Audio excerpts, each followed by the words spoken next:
Good morning, everyone, and welcome to day 3. Welcome to this morning's session.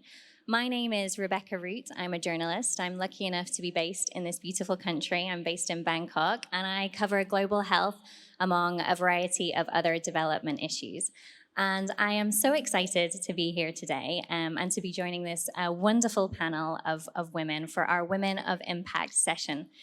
And I think if you're anything like me over the last 2 days, you've heard a lot about the progress that still needs to be made when we're talking about family planning, when we're talking about sexual and reproductive health and rights. We've talked a lot about, where there's a lag in finance, where there's a lag in action, where there's a lag in political will.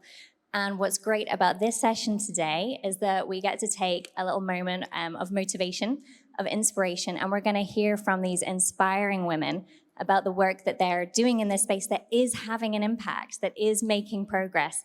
We're going to tap into their personal journeys, their experiences they're having, find out a little bit more about how they've overcome some of the challenges that there can be in this space, and hopefully take away some nuggets of advice. Let's get into it. I will quickly introduce our panelists.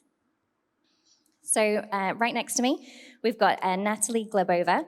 She is an author of 2 books, an entrepreneur, an energy coach, and a winner of 2005 Miss Universe. And her work involves encouraging others to become unstoppable forces by channeling winning energy, which is something I definitely want to hear about later. We've then got Lareb Abid, who's a lecturer, an activist, a trainer, an entrepreneur, and founder of the youth and women-led organization Mashal, which we'll also find out a little bit more about later. She's also the focal person for sexual reproductive health and rights in the Prime Minister's National Youth Council in Pakistan, and is a Gates Institute 120 under 40 family planning leader. And she's also developed Pakistan's first app of its kind, Bridge the Gap, which we'll also find out a little bit more about. We have then got Marie Ba. Sorry, Marie, I've lost your notes. Oh, here we go. Who is the Executive Director of the Ouagadougou Partnership Coordination Unit, and you're a leading advocate for women and families in the region, and I know that you do a lot in leading the unit's collaboration work with various stakeholders, so civil society organizations, ministries, all those other implementing partners.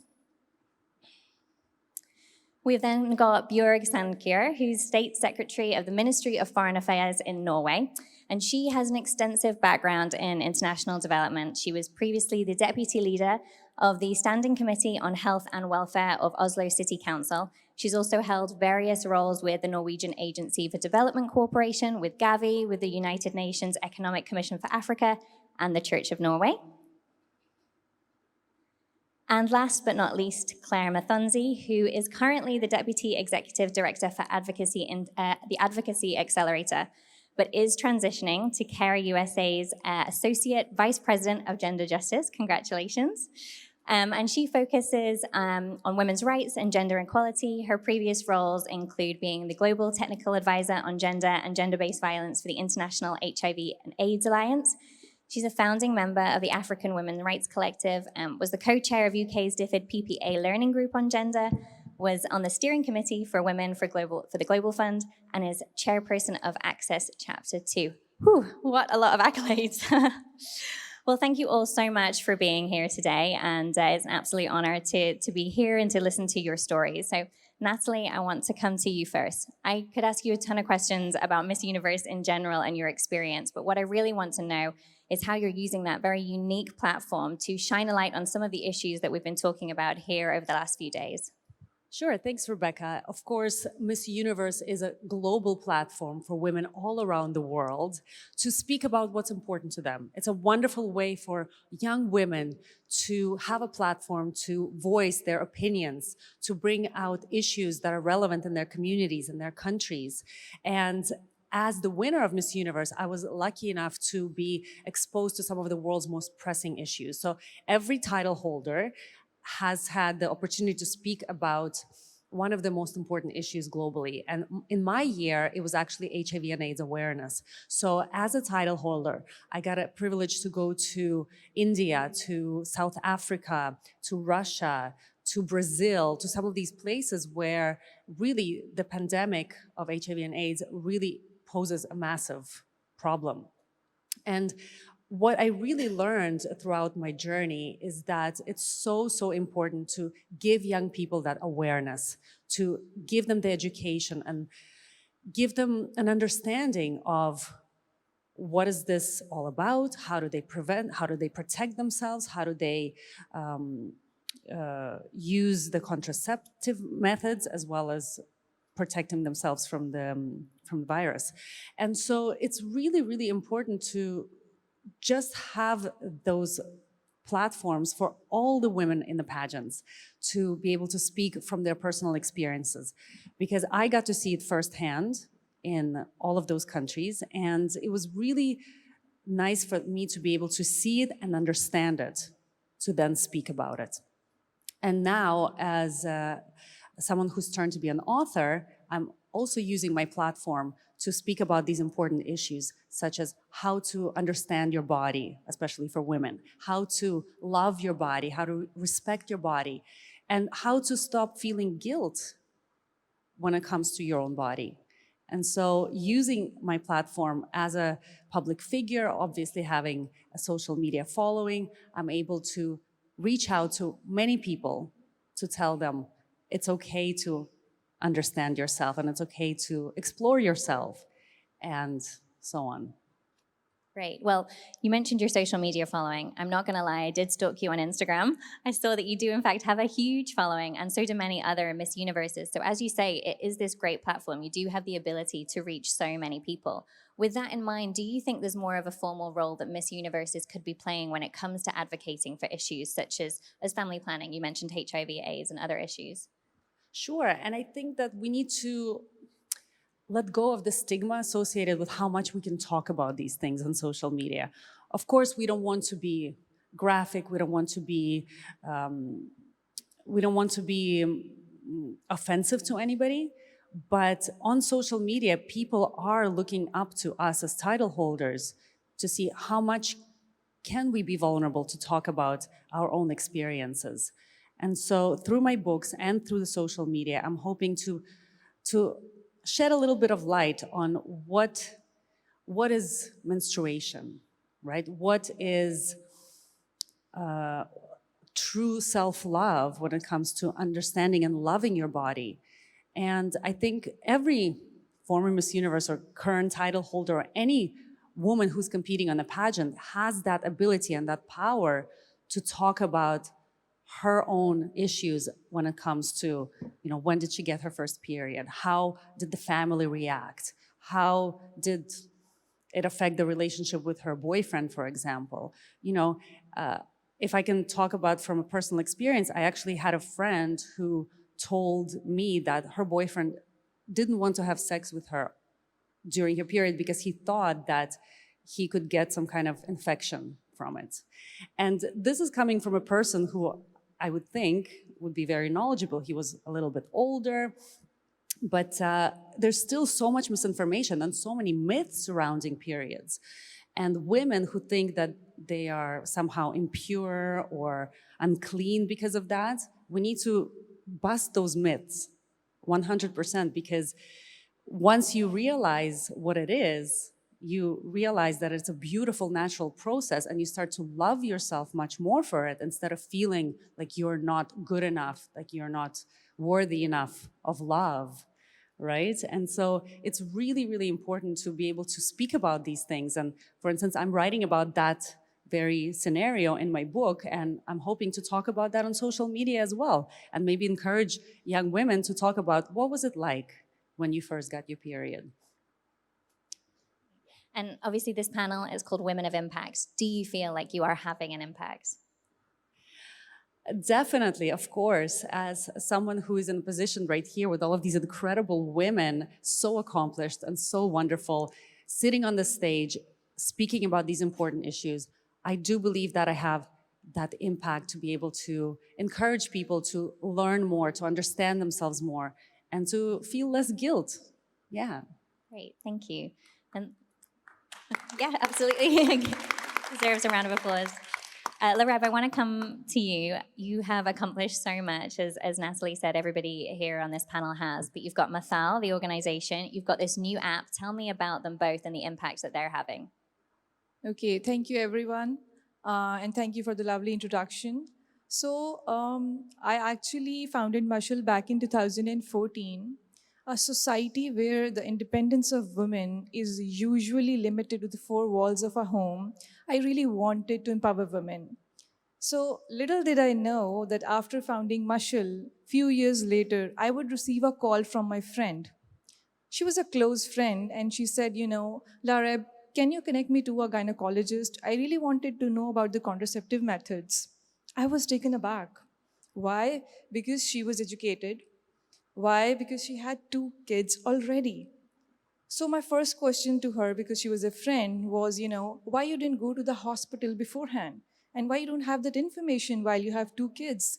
And the answer was that, if we go to ask for the contraceptives just after the marriage, it's a stigma. You should be planning a baby, she said. You shouldn't be asking for the contraceptives. Then I said, okay, you could have just called with the telehealth information. She said, where are the numbers? To be honest, I also didn't remember the number of the telehealth services. Then I said, okay, we have that gadget all the time in our hand. Why you didn't Google the information? She said, it's scattered. I don't know if it's relevant. So these three answers actually gave me food for thought. I did some research and I realized that there was not a single platform on Pakistan where you could see the contraceptives, the uses, the services, the information, the products, or the telehealth services. That's when Bridge the Gap was born and Mushal was reborn. Because I believe that tool, which I just developed out of a conversation, had an impact that I could never even imagine. So I developed the mobile application Bridge the Gap. It has three main portions. The services are for free of cost, which are incorporated there. The information is available bilingual in Urdu as well as in English, and also in the audio version for the people who cannot read or write or those who are visually impaired. I just wanted to make it as interactive, as user friendly as it can be. And then I also added the shop where you can buy over the counter products. So I just wanted somebody that if your friend is having issues or if they want to know about SRHR, I would simply say, okay, go to the Bridge the Gap application and you'll have it all, literally all, because the information was actually scattered. Talking about the impact, when I launched the application, it was a week before the COVID happened. And I remember talking to the government stakeholders and launching and telling them that, how much digital interventions are important. And they were like, yeah, maybe, maybe not. And a week later, everything came online. So I remember women coming into my inboxes and telling me that, Larab, can you tell me where this service happened? Can you tell me if abortion can actually happen? They were so scared that they didn't even call the services. So I've always trained young men and women across the country, and I always will because that community interaction means a lot to me. So my impact was community because I trained 10,000 young women and men in Pakistan because men, we have to keep them along with it because of the agency. And then with the community, I interacted, I gave them the tools and services. The third impact was on the state level. So the Population Welfare Department started initiating the discussion that how much digital portals can have an impact. And then when I got into Prime Minister National Youth Council, that's when I started giving the policy recommendations. So from this one idea of mobile application, the impact go beyond the community. It went like beyond the policies. And then I started representing in different forums like today, because of which people can see and acknowledge it. And then just last month, World Health Organization also put it on its learning portal. So for me, maybe this one idea was just a conversation we were having, but it went so long. Why? Because just as Natalie mentioned, we are so guilty to leave some things for our own body. We are so guilty to, even say no to something we want to. And that's what I want. I want to empower women, and I want women to feel that their body is their own.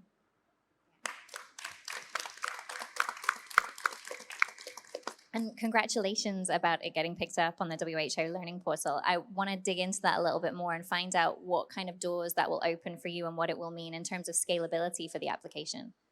Sure. So when WHO actually recognized the application, it has a long screening process where they go through the application, they see its making, its back-end stats, and also see what impact it has been holding. They also contacted the state departments that how it has been doing, how they're working with you, if you recommend that, or is it really the first time ever? So after all that screening process, they added the application in their learning portal. So I believe when the application or a platform is authentic, that's when the young people also feel like, okay, now there are no ifs and buts. Because an application or any portal or any intervention that you make for them should be authentic, free, and user friendly. So it was free and user friendly, but the authenticity came with acknowledgements like the State Department said, like UNFPA recognized from Pakistan, like Population Innovation Fund recognized from Pakistan, and then WHO. When it has that, then the scalability is easier. We as a youth-led organization, we always strive for limited funding opportunities and sustaining it for a long way. But the best part about this tool is that it is sustainable. Once the application and the digital portals are made, there's no huge cost on it. The only costing would be making people aware of it, asking them, training them, and taking more people on board. So that's why it has more scalability now and has more acknowledgement. And do you feel like you're having an impact? Yeah, I do feel like, because as I said, for me, my biggest win would not be an award.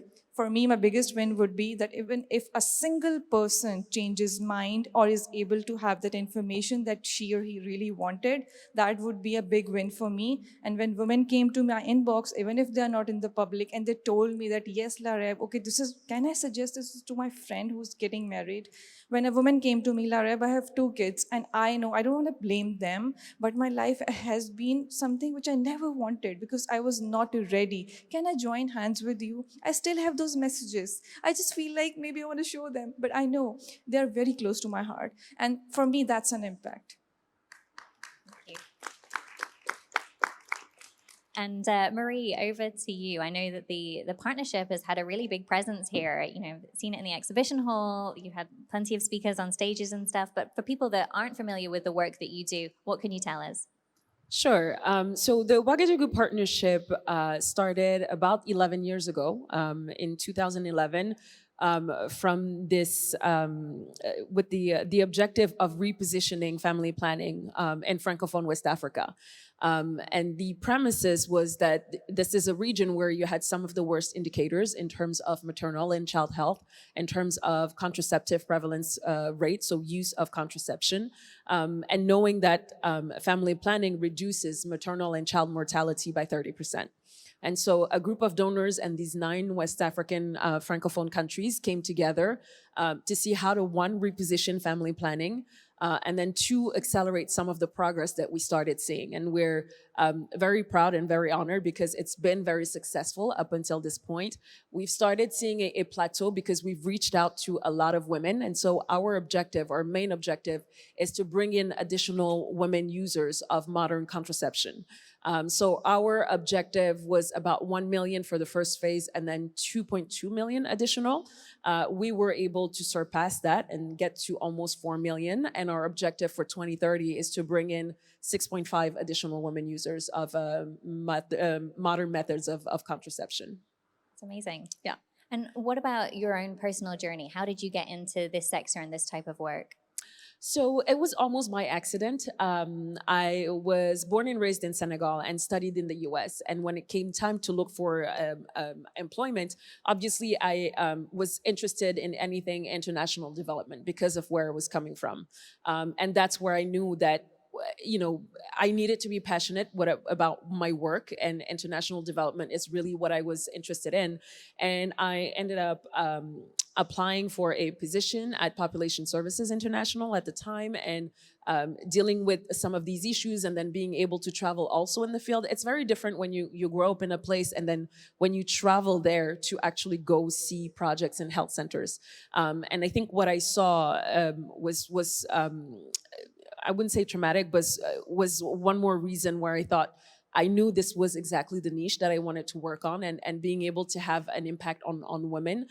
So that is about my journey. And so I've been director for the Ouagadougou Partnership for about 3 years, and I've had mentors before that are women, and we can talk about that a little later, but who really helped me come into this position. Yeah, and just picking up what you said there about mentorship, youth has been a big theme of this conference. I know you yourself are a champion for youth.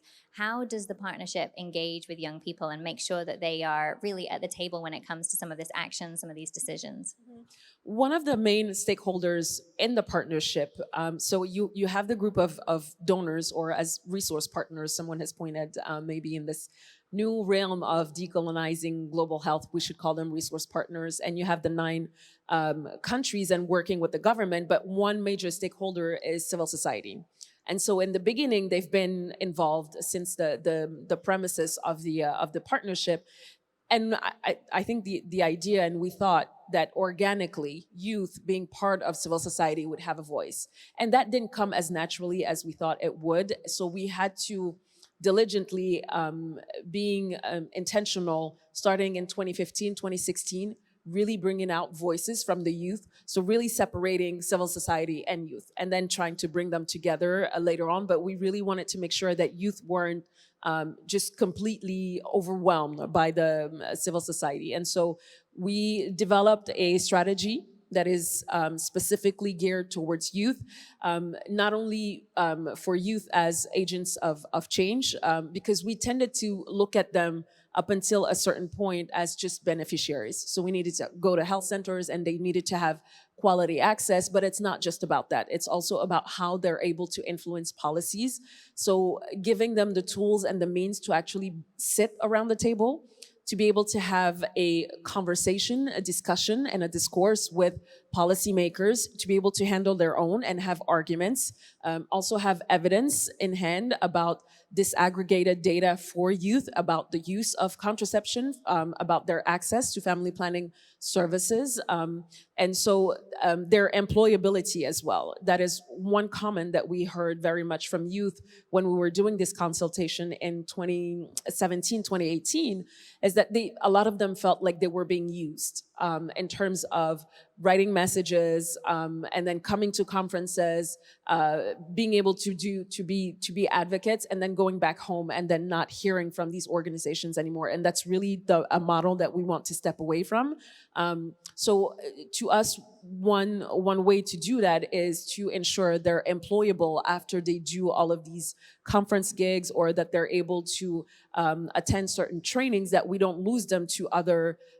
We've had some of them, for example, go into opening restaurants because they just needed a job. At some point, you need a salary. This volunteer work, it works for a little when you're in school, but then at some point you need to make a living. And so in our strategy, we're being intentional about not only hiring them for their time, because they're being consulted very often, but as volunteers, and they get a little stipend for coming in. Thank you, here's transportation, you can go back. But we really want to make sure that we go above and beyond those stipends, and actually that they can make a living and having an impact. And that's how we think it's going to be not only sustainable, but you're gonna have new generation of leaders who are going to be worried about women's rights and gender equality.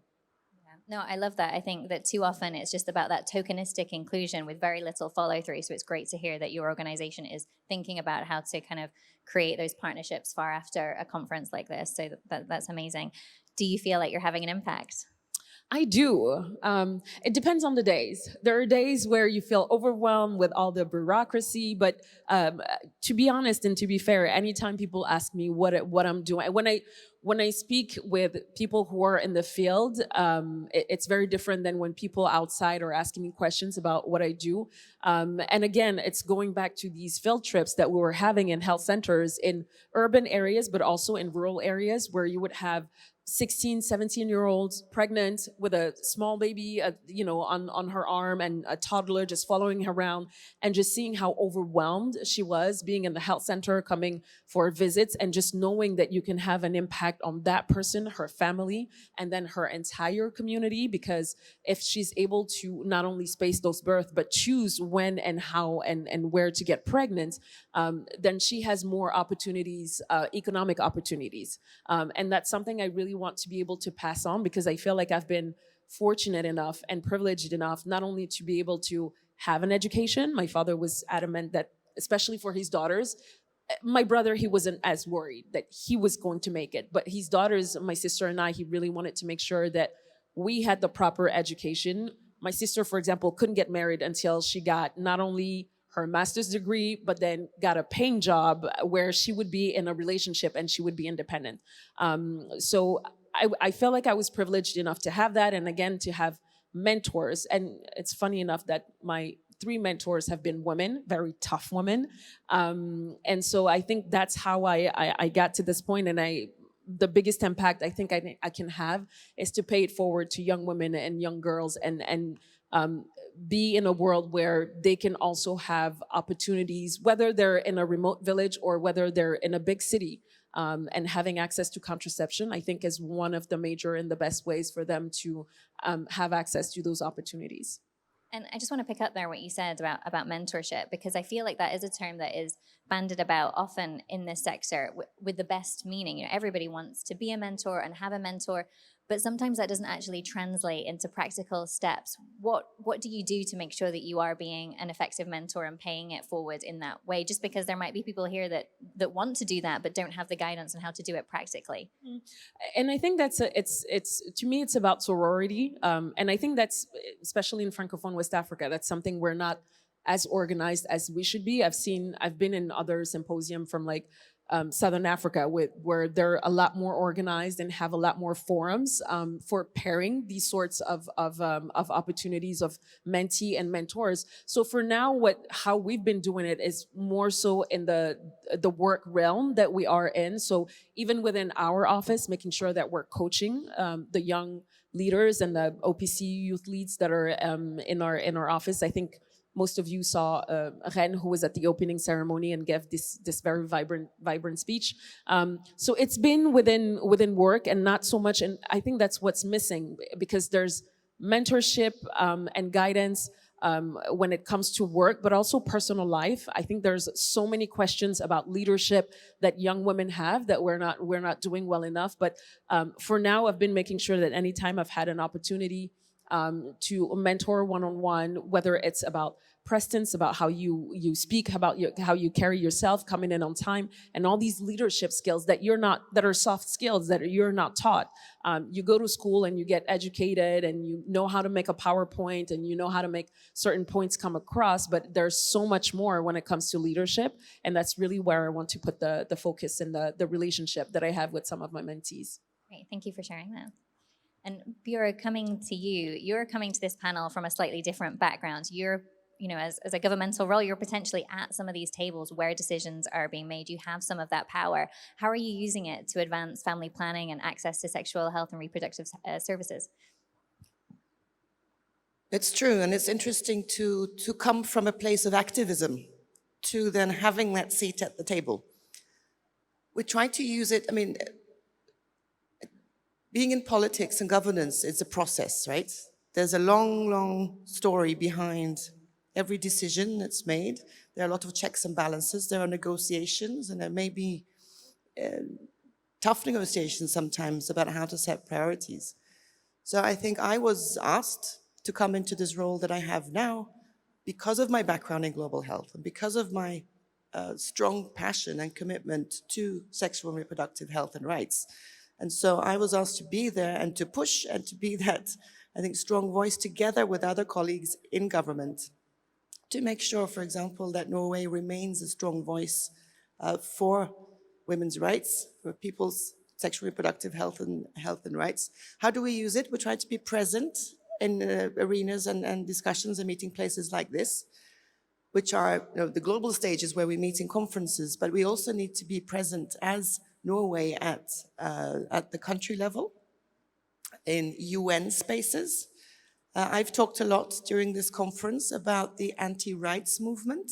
So in some of the spaces that we are in, both in the United Nations at the global level, but also at the local level, there are very strong powers and forces that would like to deny us our rights and that would like to go against gender equality. And then so one of the differences that I think, I can make and the country that I represent can make is to be a very strong force against, against those who want to take away our rights. And can you set the scene for us a little bit in your country? What what is it like in terms of access to family planning? Are there other lessons that we can learn that could be transferred elsewhere? Well, you know, it's interesting. I think people think of Norway as a country which is, I don't know, so-called well-developed, wealthy country. We have, we always score very highly on the Human Development Index and on gender equality indices. But only 50 years ago, the situation was very different. 50 years ago, you'd find, if you come to Norway, you'd find a country that was very gender unequal. Where, for example, the majority of women were not in formal employment. And now the situation is very different. And I think what's important is to understand that that didn't just happen. It came about as a result of struggle and fighting and organizing, and in particular the women's movement and feminist movements getting organized and pushing for that change to happen. Because those power shifts that have happened in the Norwegian society, they don't come about just on their own. And I think every woman on this panel, is pushing for those changes in their context, and it's very impressive. And it's the same in the Norwegian context. So we have to keep fighting. And do you still have priorities and goals that you're pushing for in Norway to kind of keep on improving the situation? Oh, absolutely. We're not quite there yet. One area where we still have a way to go is to have more women in business leadership. So we're very strong on women in political leadership. Half of the ministers in our current cabinet are women. There's a strong female presence in parliament. So we're quite strong in the public area, but in private businesses and in that corporate space, we still have a way to go. Great. And do you feel like you're having an impact? I do. But I'm also part of a team. So I think, I can be part of that government space and push for these issues. But in the end, the impact that I can have is through the impact that Norway can have, the Norwegian government can have in terms of providing funding or having a strong political voice. And I feel like I'm part of a team that's making an impact. Great, thank you. And finally, Claire, coming to you. As we know from your introduction, you've held a multitude of roles in this sector. Tell us a little bit about your journey and what your experience has been like so far working in this space. So my background, I came into development work through my academic career, and as a feminist and gender practitioner, entered into the space very much as a technocrat, but as Marie has spoken to, supported by incredible women in the feminist movement who opened doors not only in professional spaces, but also in movements. And so I was able to build a career working in slums and townships of South Africa to today leading an ecosystem strengthening organization that measures how change happens in the global South and in Africa. But there are many steps to that, and a big part of my professional career has been shaped and honed by my involvement and proud membership of feminist movements. I continue to serve outside of my formal work, which enables me to stay connected to principles and ideologies that are key to why I believe a feminist world is better for everyone and not just for women, girls, and non-binary people. And what about the specific challenges that you come up against in your work? What are they and how do you overcome them? I'll talk about currently being part of the Advocacy Accelerator. We grew out of a powerful process that involved the Hewlett Foundation and the Gates Foundation that really asked the question, if we're going to shift power, we're going to need African or Global South entities to occupy spaces to support, in this case, how change happens. And it was seen as part of this thinking of family planning being key to gender equality, but having an entity that was able to support from an intersectional perspective. So coming into that role and working now, it is extremely difficult for Global South entities, and in our case that are women-led, that are feminist, to be recognized and to have the same credence that entities in the global north have. So we are not seen as technical experts because we are based in the global south. Now there is an effort to shift that, and I think there have been many strides to do so. So difficulties in my work, one, is always having to justify that we are as capable and as educated and have the technical ability as entities in the global south. And then there is also something about driving change from an intersectional perspective, because there are dynamics in the advocacy ecosystem that are unequal and are not just north-south. And so how do you break silos between sectors? How do you ensure that intersectionality is seen as a key step of advocacy? Many organizations operate and work on a single narrative, and they exclude. And so that's another issue. And then another one would also be how we deal with power dynamics within the advocacy hierarchy itself. So we work a lot with grassroots advocacy systems and networks. We work with minoritized groups. There is an inequality between INGOs and CBOs.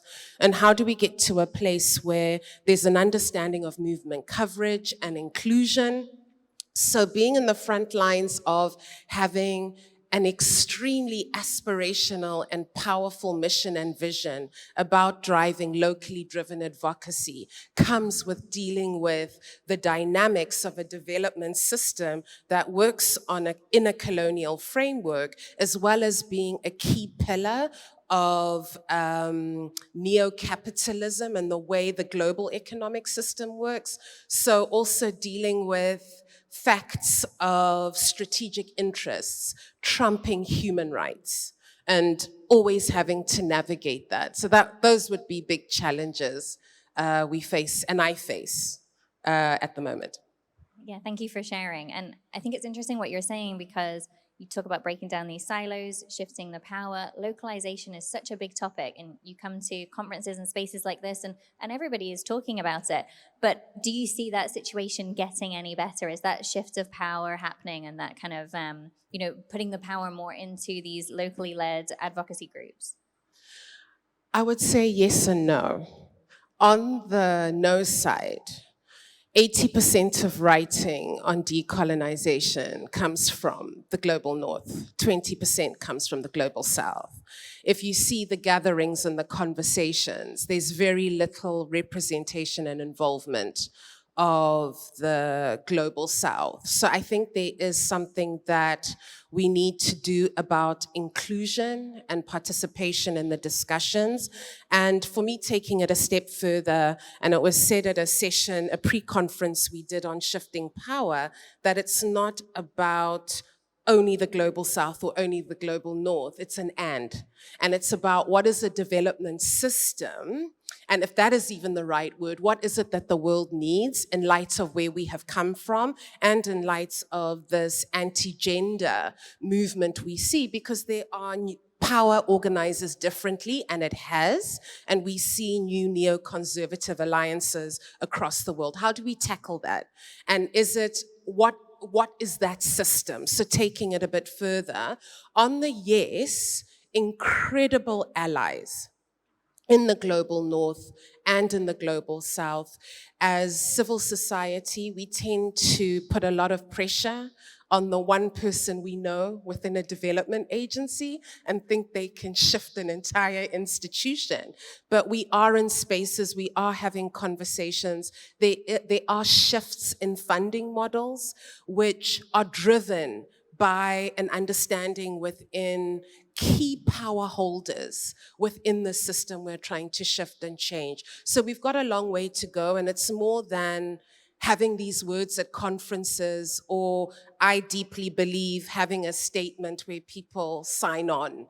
We've got to do deeper, more insightful work, because the exclusion and hegemonies of power we're trying to disrupt are able to organize differently, and they maintain and hold power. So we've got to be serious about that agenda, and coming from an ecosystem strengthening organization, the support of organizations who do this kind of work is extremely important.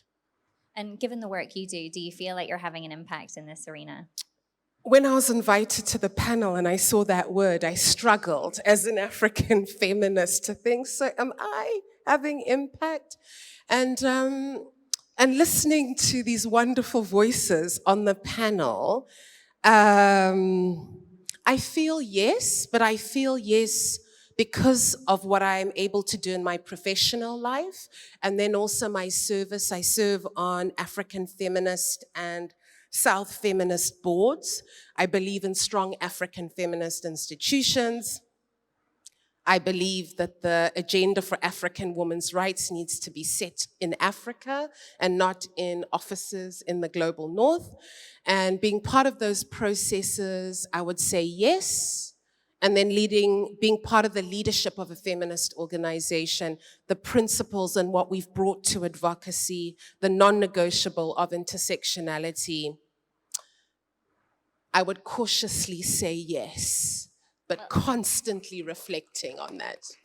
And I'm glad you were so honest there, because when I thought about the title of this panel, Women of Impact, I thought it'll be really interesting to ask everybody here, do you feel like you're having impact? Because I feel like oftentimes as women, it can be easy to say, well, yeah, kind of, I don't know. It's kind of, it doesn't sit right to claim, yes, I'm working in this space and I'm having an impact. So I'm really pleased that you shared that it is a kind of a struggle to say that. But thank you everyone else for being totally honest as well. I think it is, you are having impact. You're on this stage, you're here today. I think that is a testimony to the work that you're doing. So thank you very much. But with that in mind, and through all of your various experiences, I'd love to know a little bit about the advice that you might have for others working in this space who want to have the same level of impact and who want to be part of real progress. And so, Natalie, I'll come to you first and ask for your advice. Is this advice for young people out there, or is it advice for people who are working in the space, like people at this conference? Yeah, people in this space, there is a large contingency of youth. So if you have specific pieces of advice for them, that would be great. But yeah, generally people who are working in the family planning space and in SRHR. Right. Definitely to the youth of today, I want to just say, you have so much information available to you at your fingertips, which I didn't have growing up myself. And now with incredible technologies such as the incredible Bridge the Gap application, and just being able to go online and find resources to educate yourself, to teach yourself about your body, about your anatomy, about the female cycles, all of that is available and at the fingertips. So my advice to the youth is, go out there, ask questions, search for that information, speak to your mentors, speak to the people who are knowledgeable. Don't be afraid to ask those questions. And for everyone else who's working in this space as well, I would like to see more people sharing their personal stories, because it's through the stories that we really can relate to one another. And everyone here has a great story to tell. And just because I'm sitting here on the panel talking about my stories doesn't mean that everyone else cannot tell their stories, because now we do have that opportunity through social media. So educate yourselves, tell your story, don't be afraid to speak up. Great, thank you. And I know that you've got your work as a coach, your books are on personal empowerment as well. How does the work that you do in that space kind of relate to the context and the conversations that we're having here? Well, as I mentioned earlier, a lot of the work that I am doing is around empowering women to truly love themselves. And the love for yourself doesn't just come from, taking care of yourself physically, but also mentally and spiritually, energetically.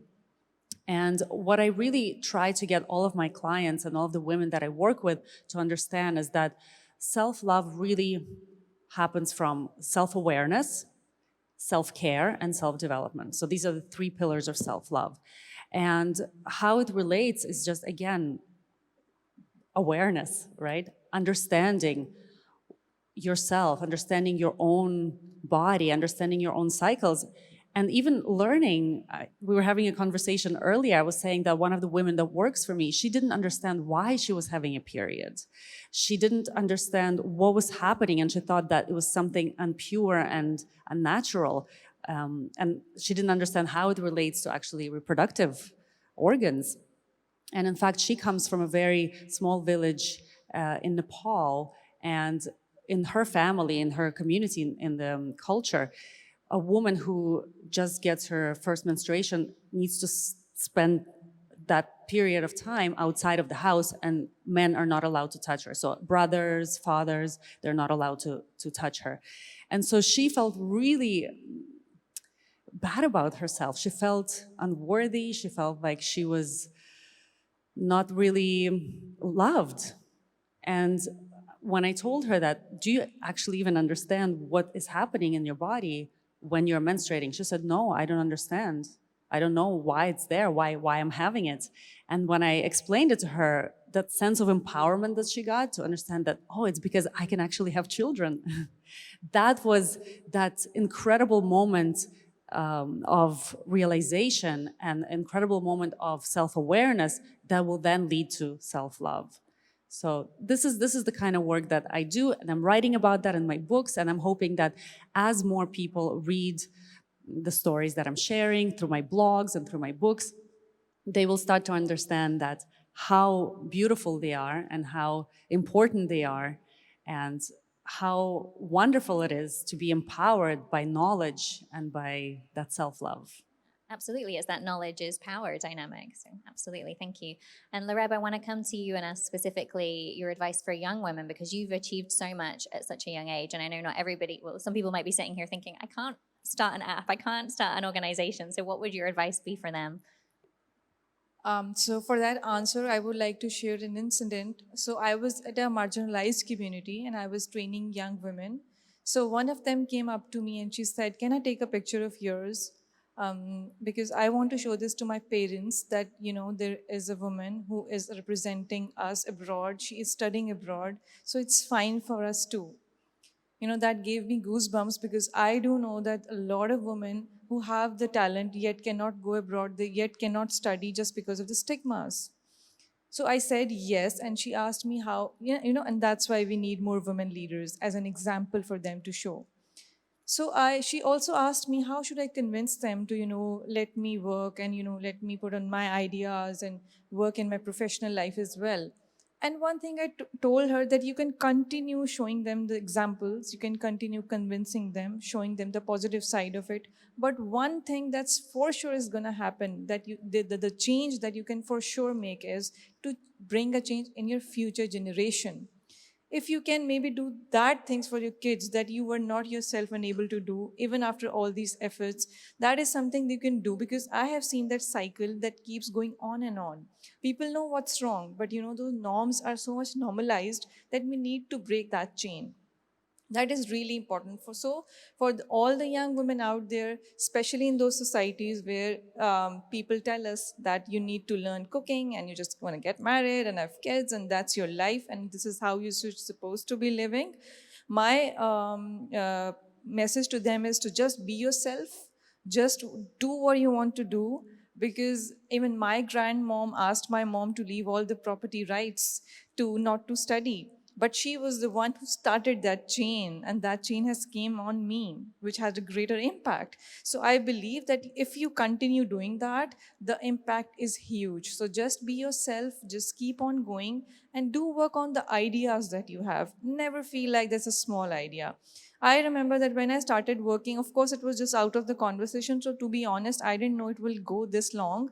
But yes, I do have that in my mind. Okay, so there are so many bigger organizations. Should I go for this application or should I ask somebody else? Should I give my idea to some, state departments, or should I lead this? Because there's this organization, there's XYZ who is doing this. I won't be able to compete with them.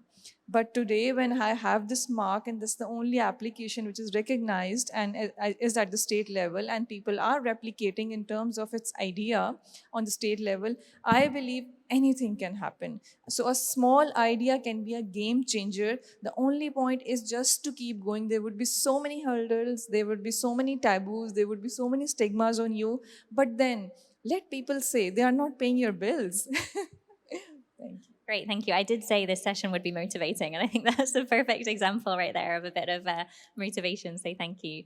And Marie, coming to you throughout your journey, the experience you've had, what lessons have you learned that might be useful for others? I know this. So this panel is called Women of Impact, and there's always this tendency to think that it has to be strong women who always knew what they wanted, always had a purpose, and it's we probably all have one. But I remember a time where I was still in.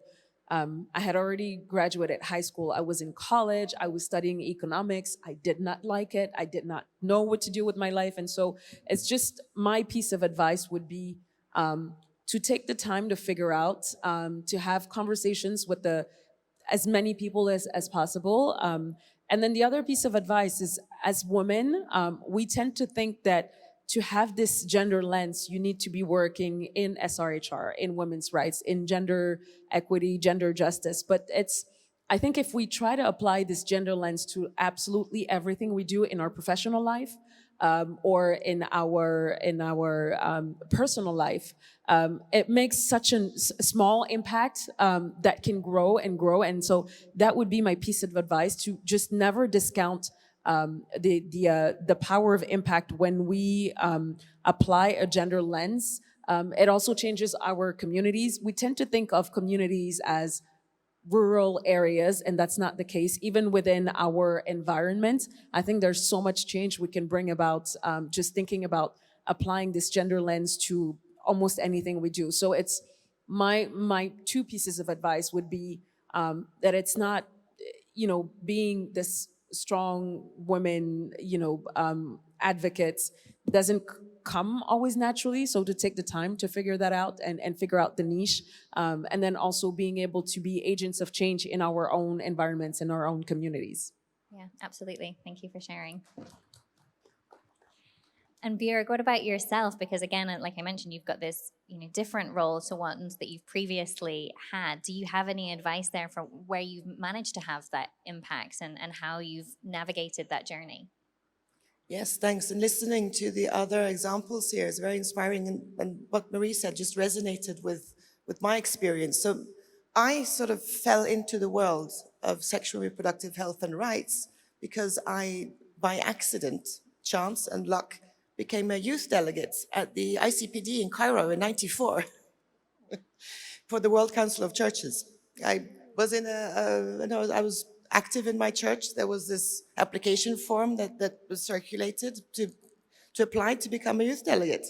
And I applied and I went, and it changed my life. It has really ignited that passion for the questions that we're talking about, for gender equality, for gender justice, for reproductive justice. And so one piece of advice would be, take those opportunities when if they pass by. Don't be shy or think that, oh, I'm not good enough, or I'm not, I can't do this. Grab it, use it. And the other piece of advice, if any, maybe two of them. One was Marie mentioned mentorship, and I think it's important to ask for advice. Ask people if you see people who say something interesting, or you have them in your community. Ask them. People usually like being asked to share their experience. And one final point. I don't know if I dare say it, but I'll do it anyway. I was thinking back to the green room, so the waiting area before the opening ceremony. So some of us were just chatting about, well, how do you how did we come to the positions that we are now? And there were 4 of us in this conversation, and clearly the other 3, extremely accomplished people, otherwise they wouldn't be in that space. And neither of us ever had a plan. We never had a 5-year plan or a 10-year plan, but a direction and a passion and a drive. But with the flexibility to take opportunities as they come and not say, well, you know, I have this plan, I can't be derailed by this amazing opportunity here. And I think, and I hope that doesn't upset all those who think it's important to have those those kinds of plans and goals. But I think use the opportunities that come, ask for advice, and well, I don't know if it's an advice not to plan too hard, but be flexible. Yeah, no, I think that's great advice because, you know, so many people have plans, so many people don't, and then they worry that they don't, or those that do think they've planned too much. So I think it's great to have that advice, have that flexibility. And I just want to pick up on what you said about being a youth delegate all those years ago and touching upon what Marie said about creating that engagement beyond a moment like that. From that experience, do you have, any advice for others on how to sustain that engagement so that in a number of years' time, a youth delegate today could be in a position like you are and on a stage like this and talking about their experience in government? It was interesting when Marie talked about how some experiences of youth delegates is that you've had this amazing experience and you go back home and you're not really followed up. So, what I was lucky to be part of an organization that when I came back from having had that amazing experience, I had spaces where I could share it and build alliances. Now, I don't think any of us, certainly not myself, we didn't come here on our own. So my advice would be to link up with others and to organize and to keep, driving those issues that you're passionate about. Great, thank you. And Claire, yourself, from your experiences and the different roles that you've had, what are your key pieces of advice? I think I most likely will reiterate the points that have been made by the other speakers. The first one is always interrogate power and privilege. If you are here, if you are watching online, and you have access to Wi-Fi or a phone, that is privilege. And it's important that we're constantly reflecting on power up and power down, and especially for those of us who work in this space, for want of a better word, development or humanitarian, it is about ensuring that you are creating space for others. I'm very aware in my role how far I am from the work that is done on the ground. I'm very far from the impact. I'm strategic. And so always thinking deeply about how I make space and acknowledge the work that is done by those who are invisible, because there are many invisible actors and people and stakeholders in this environment who never get recognized. And that always reminds me to be very humble and to have a humility, as Marie was saying. My second point would be demographics do not mean that you're progressive. So we always have to be curious. We always have to learn. We always have to think. We operate in an environment where it's easier because of scale to work across demographics, but we also know as much as there are many progressive young people, there are also many conservative young people who are driving conservative agendas. So important for us to think beyond these boxes and the single narrative that people are put into. I will also encourage people to remember that it is about choice. We are free peoples. The work we do is not to ensure that people have lives that look like us.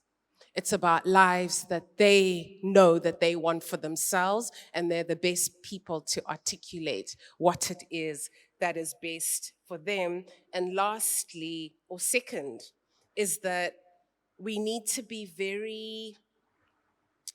we have to be disruptors. And I have joy in my work. We have young people who tell us, we're not organizations, I'm an office on the move. My office is in my backpack. We don't need a desk, and we think of development of systems. Do you have a finance officer and all these things? But you have young people who are saying we're going to do this differently, and we have to allow for that. And that kind of thinking must be supported as opposed to shut down. And I think a lot of the same sentiment has been said of, follow your heart, follow your ideas, go for it, because that's how we're going to change. And then lastly, solidarity and action. There's so much we have to do to support invisible and the last mile, or those left behind. And as I came to this meeting, I was in a session with healthcare providers who were trying to convince me that it was okay for them not to provide services to trans people, which I'm still confused by.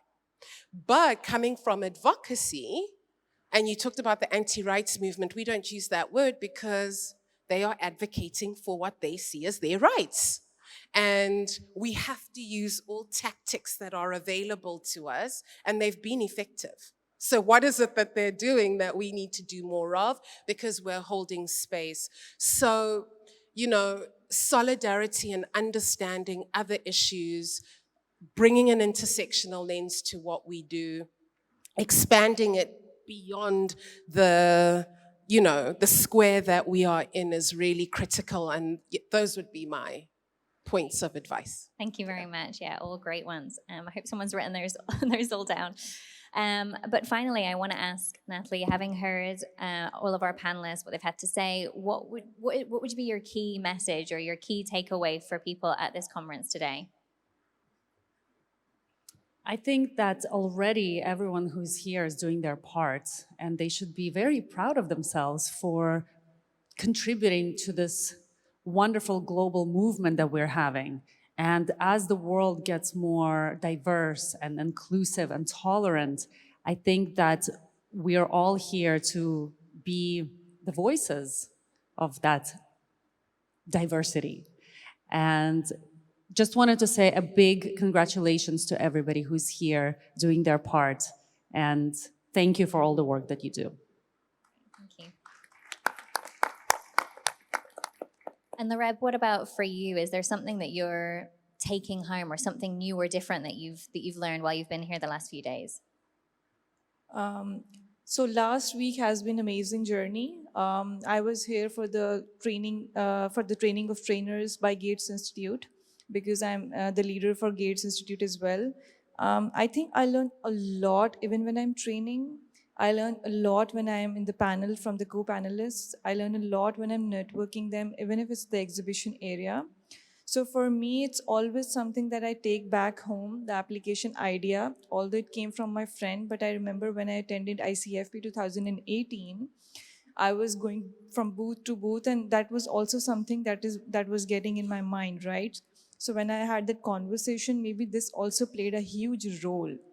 So I believe such platforms are the great access to opportunities, to networks, and some learnings that you cannot do being, surrounded by the same environment. So for me, such platforms play a huge role when I get to know a lot about different cultures, their solutions, their problems, because as she said, at the end of the day, we do need solidarity and action, because that's when we can make a change collectively. So again, congratulations to everyone who's here, and play your part with like the best as you can, and let's hope for the best. Great, thank you. And Marie, what about yourself? Is there anything that you're taking away from the last few days? I would say just to be more mindful, to be as inclusive as possible, and reaching out and bridging gaps with, I know at least for our partnership, we're very focused on Francophone West Africa. And so it's always the donors, civil society, government stakeholders. But I think there's so many bridges that we can build outside of SRHR with women economic empowerment, economic justice for women, and all these other bridges, maintaining girls in schools and education, because we know education has a huge impact on family planning and uptake of sexual reproductive health as well as rights.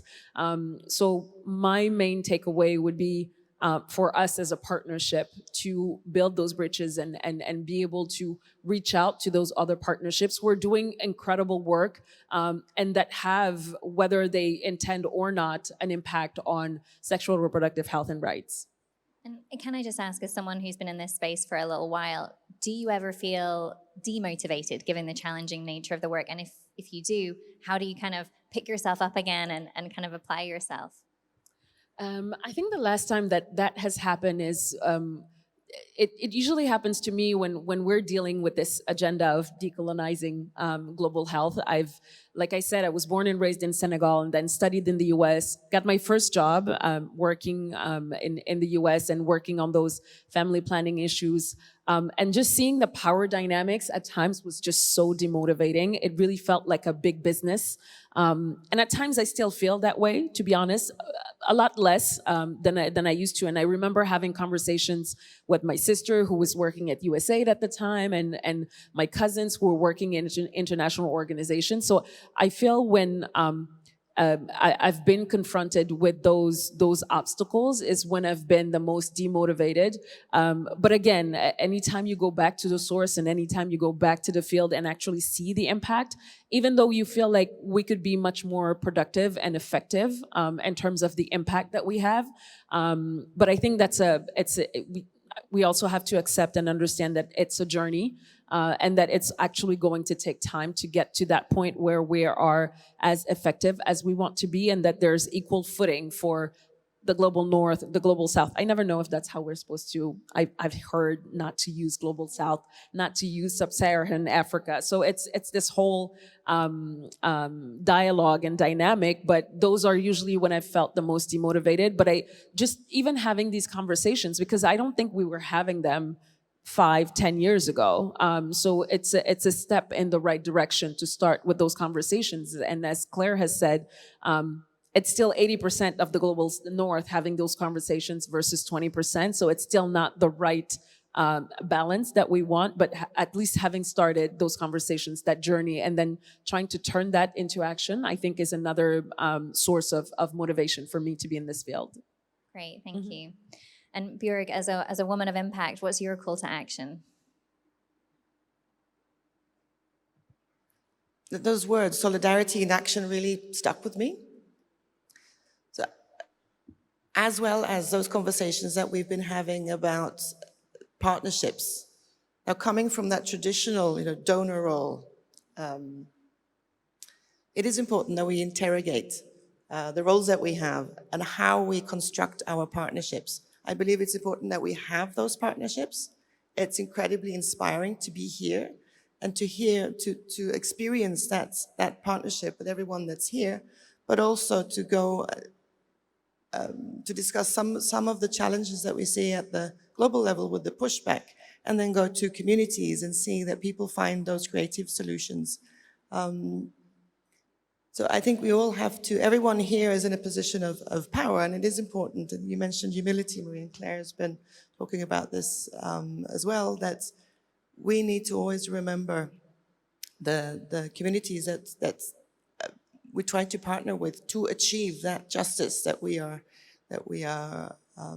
looking for. So to keep interrogating that and to keep remembering why we are here, and that we are here to try to support those movements that create that real impact at the community level and in people's lives.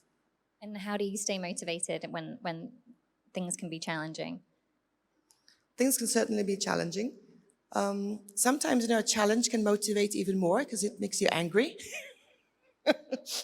So sometimes in the UN, when I hear some statements, I keep referring to that because I've been to a few meetings lately where, certain delegates will stand up and say, well, when we voted for this text here, but it says gender, but our understanding of gender is, very specific. It's linked to biology. There are only 2 women and men and so on. I mean, that sort of disregard for people's lives, it's provoking, and that can actually inspire even more action. You think, I'm going to go out there and I'm going to try to fix this. That's great. Yeah, definitely to turn the negative into a positive. That's wonderful. And Claire, finally, as a woman of impact, what is your call to action? First, my takeaway is going to be a wow. I have thoroughly enjoyed this space. It's changed over time. It's a scientific conference, but there has been efforts to shift the narrative and inclusion and the diversity is amazing. The posters are amazing. The sessions are amazing. So a lot to think about. And there is an amazing fabric of people committed to this issue that has inspired me that I'm going to take. And I know majority are not here because you had to pay $500 or $650 to be here. So, and then fly to Thailand. So I'm extremely inspired. My call to action is we can't deal with sexual reproductive health and rights without dealing with gender equality. And there's a lot of programming that medicalizes the issue. It's seen as, and we take away the social realities around it. So my call to action is that we need to equally invest in strategies and approaches that drive gender equality alongside with sexual reproductive health and rights, because that is the cornerstone. So that would be my call to action, and investing in feminist and women's rights organizations, many of whom do incredible work when it comes to SRJ, family planning, SRHR, but they're not here, and there's something fundamentally different in ideology and approach that we need to fix. We've got to come together because the world needs solutions. Absolutely, thank you. And I know you said your takeaway was wow, and that is exactly my reaction to this panel. I want to thank you all so much for taking the time to be here, for sharing your experiences, and for being so candid. And thank you all for joining our discussion today. I hope you found it very helpful. And yeah, thank you once again.